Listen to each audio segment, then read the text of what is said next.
1 2 3 নাই মানে নাহিলে প্ৰশ্ন সুধিবলৈ বিধানসভাত নাই বিধায়ক আচৰিত অধ্যক্ষ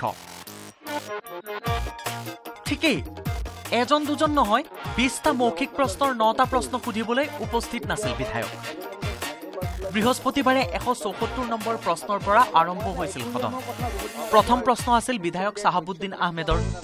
প্ৰথম প্ৰশ্নৰ পিছত দ্বিতীয় প্ৰশ্নৰ পৰা একে লেথাৰিয়া 9টা প্ৰশ্ন সুধিবলৈ অনুপস্থিত আছিল বিধায়ক উপস্থিত নাছিল সুমন হৰিপ্ৰিয়া আব্দুল হাই নাগৰি অজন্তা নেও দেৱব্ৰত শইকীয়া নিজানুৰ ৰহমান চক্ৰধৰ গগৈ আমিনুল ইছলাম জাকিৰ হুছেইন সিকদাৰ আব্দুল খালেক বিধায়কৰ অনুপস্থিতিক লৈ ক্ষুণ্ণ হৈ অধ্যক্ষ হিতেন্দ্ৰনাথ গোস্বামীয়ে ক'লে এয়া বেয়া কথা Question number 178 অজন্তা নেও নাই ন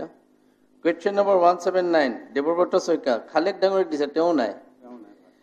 180 নিজানুৰ Rahman Is he present? No. 181 চক্ৰ Gogoi What is the use? আপোনালোকে question দিয়ে questioner দিটা মানুহ নাথাকে Aminul Islam He is also absent. এইবোৰ কিবা হৈছে নেকি 184 অনন্ত কুমাৰ মালু কিন্তু এইটো ভাল লক্ষণ নহয় দেই 184 মানুহখিনি থাকিব লাগে একাংশ জনপ্ৰতিনিধিৰ যে সদনৰ প্ৰতি তিলমানো শ্ৰদ্ধা নাই তাৰে এয়া প্ৰমাণ নহয়নে চলিত বিধানসভা অধিৱেশনত দৃষ্টিকটুভাৱে অধিক দিনতে নাছিল থল বৃহস্পতিবাৰে কুৰাম নথকাত বিধানসভাত ৰবিৰাম নাৰ্জাৰীৰ ভাষণৰ সময়ত কুৰাম মাতিবলৈ বজাবলগীয়া হ'ল বেল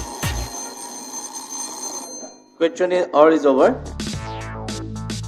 11:30 বজাতো নাছিল কুৰাম এয়াই বিধানসভা জনপ্ৰতিনিধিয়ে নিজ সমষ্টিৰ বাবে কিবা এটা কৰাৰ সুযোগ পালেও সদনত উপস্থিত নাথাকি যেন প্ৰমাণ কৰিলে তেওঁলোক কিমান শ্ৰদ্ধাশীল সদনৰ প্ৰতি ৰাজু বৰুৱাৰ প্ৰতিবেদন নিউজ 18 অসম নৰ্থ ইষ্ট